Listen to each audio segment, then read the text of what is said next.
caveat that they can change their mind any time and put him under SAMS and ADX Florence, which is a specific conditions that they've outlined in the assurances. But they're not worth the paper they're written on, and that's because the US has multiple ways of isolating prisoners. On any given day in the United States, there are 80,000 prisoners in solitary confinement.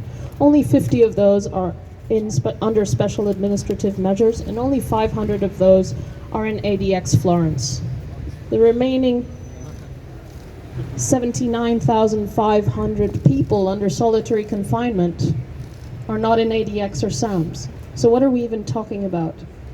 We're talking about a journalist who is being prosecuted for his work because he exposed the crimes of the country that is trying to extradite him and the country that conspired to assassinate him. If this were Jamal Khashoggi, would the UK courts even get this far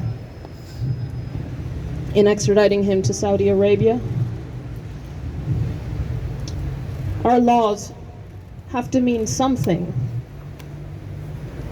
The principles of democracy, of an open society, of a fair society, have to mean something. And if they mean something, they mean that Julian cannot be extradited in this case.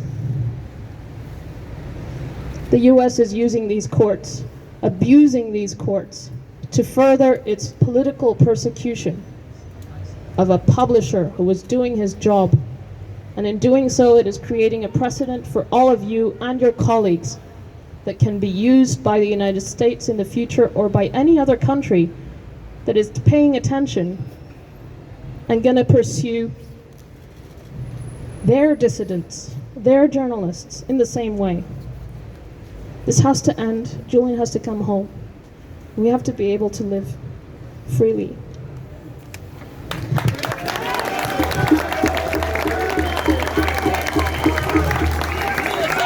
Okay, thank you. We will, at the end of today's proceedings, be holding another briefing like this. I'll tell you why we do it. Because any of you who've been listening to the court proceedings this morning will know that what the lawyers for the United States are doing is to present the palpably ridiculous as the absolutely obvious. And when you sit there in court and listen to those people in their wigs and their robes say this stuff, it sounds normal, it sounds plausible. Until you hear Laurie Luff come out and say, look, it's bloody ridiculous to say that you can't take account of the future conditions in jail when you're assessing somebody's likelihood of committing suicide. It's palpably, obviously ridiculous. If anybody said it to you in a pub, you'd laugh out loud. But in here, they take it seriously. So out here, we're the reality check. We're the fact check on what's being said in there, and we will do it in every break in this court proceedings as it goes along.